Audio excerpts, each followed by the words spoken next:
हाँ जी बच्चों, तो क्वेश्चन नंबर 26 से शुरू करते हैं। क्वेश्चन नंबर 26 क्या कहता है? A man wants to cut 3 length from a single piece of board of length 91 centimetre. मैंने मान लिया मेरा एक बोर्ड है AB जिसकी लेंथ क्या है 91 सेंटीमीटर। अब इसके मुझे 3 हिस्से करने हैं। मैंने वो 3 हिस्से क्या कर दिए, C और D पे कट लगा दिया। तो एक हिस्सा बन गया AC, एक CD और एक BD। AC, CD and BD, ये मेरे 3 हिस्से हो गए बोर्ड। मैंने कटिंग इस हिसाब से लगाया, AC सबसे बड़ा हिस्सा। जब 3 हिस्से कर रहा हूं तो उसमें बोला तो है नहीं कि 3 इक्वल लेंथ, तो कोई बड़ा होगा कोई छोटा होगा। तो मैंने इसलिए AC को बड़ा कर दिया, CD को उससे छोटा, BD सबसे छोटा। मैंने उस हिसाब से ऑर्डर भी लिख दिया, AC greater than CD greater than BD। BD क्या है? Shortest length. अब बोला क्या गया मुझे, the second length is to be 3 centimetre longer than the shortest. Second length जो है मेरी CD, it is to be 3 centimetre longer than the shortest. मेरी शॉर्टेस्ट लेंथ क्या है? BD। उसको मैंने क्या मान लिया? X centimetre. जैसे पिछले क्वेश्चन में 25th क्वेश्चन में माना था, वैसे ही मैंने इस बार भी शॉर्टेस्ट लेंथ को क्या मान लिया? X centimetre. तो जो मेरी सेकेंड लेंथ है CD, वो शॉर्टेस्ट लेंथ से क्या है? 3 सेंटीमीटर बड़ी। मुझे गिवन है the second length is to be 3 centimetre longer than the shortest. 3 centimetre longer than the shortest. तो यानी मेरा CD क्या हो गया? X प्लस 3 सेंटीमीटर हो गया। और मुझे क्या कंडीशन दी है? And the third length is to be twice as long as the shortest. And third length is to be twice as long as the shortest. Third length कौन सी बच गई? अब AC। AC should be twice as long as the shortest. So twice BD होना चाहिए। So 2 into X यानी 2x centimetre होना चाहिए मेरा AC। अब what are the possible lengths of the shortest board if the third piece is to be at least 5 centimeter longer than the second? If the third piece is to be at least 5 centimeter longer than the second. वो कह रहा है कि क्या क्या possible length है shortest board की, अगर what are the possible lengths of the shortest board if the third piece, जो तीसरा पीस है, इज टू बी एटलीस्ट कम से कम 5 centimetre longer than the second. Third length जो है मेरी AC, वो कम से कम सेकेंड लेंथ से 5 सेंटीमीटर बड़ी। मेरी जो थर्ड लेंथ है वो मेरी सेकेंड लेंथ से कम 5 सेंटीमीटर बड़ी हो। यानी CD प्लस 5 करूंगा, ये AC की क्या होगी? Minimum value. इससे बड़ी हो सकती है, इससे छोटी नहीं होनी चाहिए अकॉर्डिंग टू क्वेश्चन। तो बच्चों ये सारी इंग्लिश में लिखी थी बातें जो मैंने मैथ्स में लिखी। जब आप इंग्लिश को मैथ्स में कन्वर्ट कर लोगे तो आपसे क्वेश्चन सॉल्व होने शुरू हो जाएंगे। सो अब AC हमने देखा है क्या किया था? 2x should be greater than equal to CD। CD क्या है? X plus 3 और 5। ये X इधर में आया कि क्या बन गया? 2x minus X, X हो गया 3 plus 5 8। यानी एक तो हमारी ये कंडीशन बन गई कि X जो है वो कम से कम 8 सेंटीमीटर तो होना चाहिए। X should be at least 8 centimetre. पर यहाँ क्वेश्चन नहीं करता। क्यों?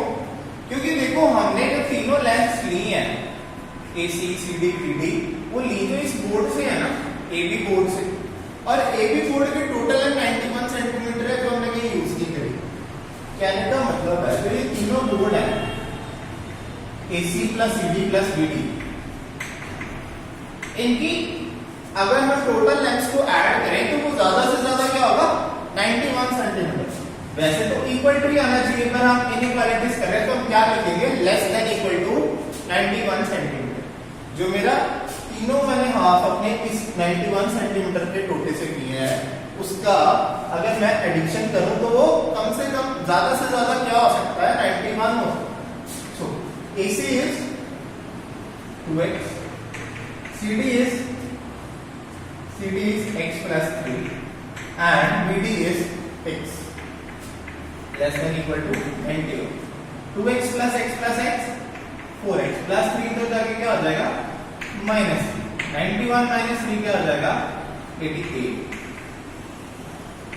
4 नीचे जाके क्या हो जाएगा divide, x is less than equal to 88 divided by 4 positive number है तो इनइक्वालिटी का साइन चेंज नहीं होगा। x की मेरे पास मिनिमम वैल्यू क्या आ जाएगी, मैक्सिमम वैल्यू क्या आ जाएगी 22।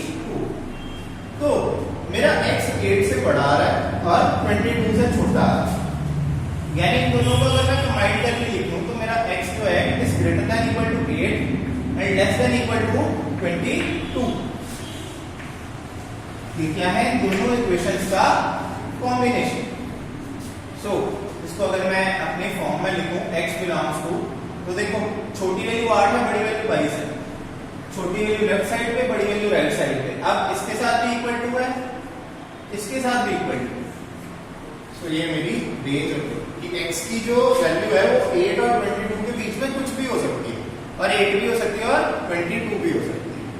सो तो these are the possible lengths of the shortest side of the board। Clear है बच्चों? तो इसके साथ ही एग्जांपल 26 खत्म हुई। अब क्योंकि हमने एक्सरसाइज 6.2 की भी बेसिक्स करनी है, उसकी भी 2 एग्जांपल्स आपको करा देता हूं मैं, ताकि आप गो थ्रू हो जाओ उससे भी अच्छे से। और फिर हम अभी एक्सरसाइज 6.3 करना स्टार्ट कर सकते हैं। एक्सरसाइज 6.2 का मैं आपको करा देता हूं, 2 क्वेश्चन उसके भी करा देता हूं। क्वेश्चन नंबर 7 कर लेते हैं, टिपिकल लग रहा है थोड़ा, देखते हैं क्या।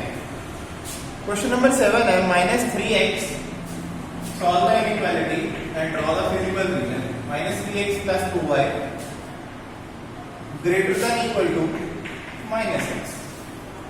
-3x plus 2y should be greater than equal to -x। इसका हमें ग्राफ प्लॉट करना है। सबसे पहले हमें क्या करना है, इक्वालिटी के लिए बनाना है, पॉइंट्स निकालने हैं। दिस इज इक्वेशन 1, इसको ले लेते हैं। -3x plus 2y is equal to 6 के हम पॉइंट्स ढूंढेंगे। सो x को अगर 0 डाल दूं तो मेरे पास y क्या आ जाएगा,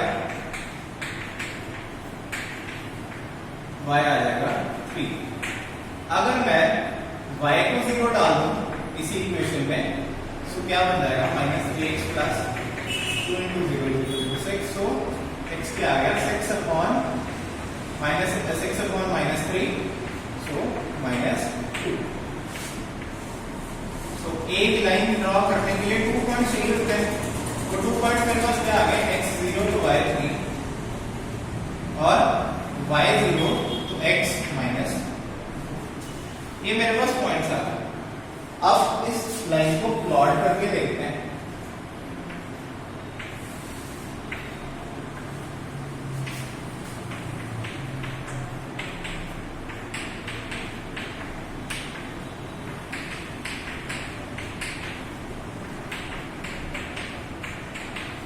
सारे बन गए। अब पॉइंट्स लिखते हैं, x0 तो y3, x0 y3 ये पॉइंट हो गया, y0 तो x -2, y0 तो x -2 ये पॉइंट हो गया। अब पहले ये देखो लाइन हमारी क्या है, इक्वालिटी का निशान है, इक्वालिटी का निशान है, इसका मतलब हम लाइन क्या प्लॉट करेंगे, सॉलिड लाइन प्लॉट करेंगे, आगे पीछे एक्सटेंड भी करेंगे। अब इस लाइन ने हमारे बोर्ड को 2 हिस्सों में बांट दिया, हमारे 2 डायमेंशनल प्लेन को 2 हिस्सों में बांट दिया, लेफ्ट हैंड साइड वाला प्लेन या अपर साइड प्लेन या जो मर्जी तुम ले सकते हो, लेफ्ट हैंड साइड वाला प्लेन या राइट हैंड साइड वाला प्लेन। ओके, अब हमें ये देखना है हमारा physical region left hand side वाला प्लेन है या राइट हैंड साइड वाला प्लेन है। उसके लिए हम डालेंगे एक point, random point. Random point हम अगर हमारी लाइन ओरिजिन से पास नहीं करे तो वो रैंडम पॉइंट क्या डाल दो, ओरिजिन डाल दो। तो ओरिजिन इसमें पुट किया, पुट 0, 0 इन इक्वेशन 1। सो क्या आ गया, -3 into 0 plus 2 into 0 should be greater than equal to -6। 0 should be greater than equal to -6। 0 -6 से बड़ा या बराबर है ट्रू, क्योंकि 0 -6 से बड़ा है, true. Hence the feasible region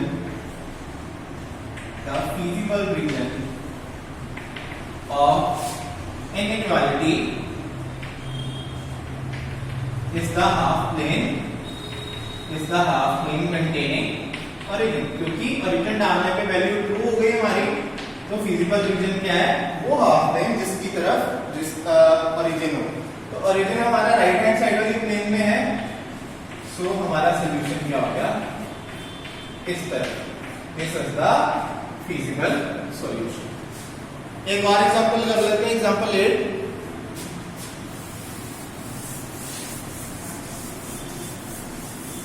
अगर इसके अलावा आपकी और भी प्रॉब्लम्स हो तो वो आप मुझसे पूछ सकते हो। एग्जांपल 8 करते हैं। एग्जांपल 8 है solve the inequality 3y minus 5x less than 30। 3y minus 5x less than 30। चलो, तो सबसे पहले क्या करना है, इक्वालिटी का ग्राफ बनाना है। 3y minus 5x is equal to 30 का ग्राफ बनाएंगे। y 0 पुट कर दो, x क्या आ गया हमारे पास minus 5x is equal to 30, क्योंकि 3 into 0 0 हो जाएगा, सो minus 5 नीचे जाएगा, x क्या आ जाएगा हमारे पास 30 upon minus 5 minus 6। Next step में क्या करो, x को 0 डाल दो, 3y minus 5 into 0 is equal to 30। ये 0 हो गया, y क्या आ गया 30 upon 3 10। हमारे पास वैल्यू आ गई, दो पॉइंट्स आ गए, डिस्टिंक्ट पॉइंट्स, दो डिस्टिंक्ट पॉइंट्स लिख लेते हैं। x अगर 0 है तो y क्या है 10, और अगर y 0 है तो x क्या है -6। अब इनको प्लॉट कर लेते हैं।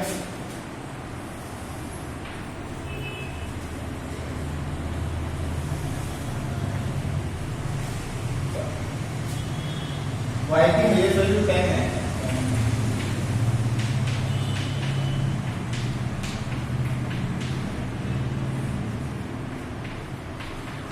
प्लॉट कर दिया, x की -6 है।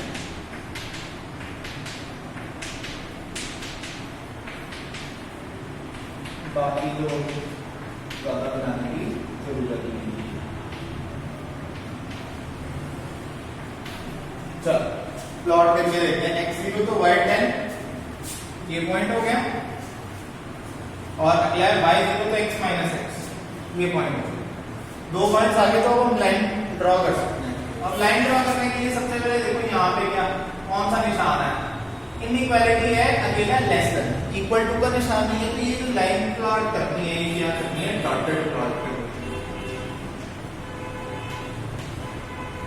डॉटेड इसलिए क्योंकि हम जिस लाइन के ऊपर जो पॉइंट्स होंगे वो हमारे सॉल्यूशन का हिस्सा नहीं होंगे। तो पिछला यूज किया था उसमें सॉलिड करी थी, क्यों, क्योंकि उस लाइन के ऊपर वाले पॉइंट्स भी हमारे सॉल्यूशन का हिस्सा है। अब फिर से वही लेफ्ट हैंड साइड वाला प्लेन है और एक राइट हैंड साइड वाला प्लेन है।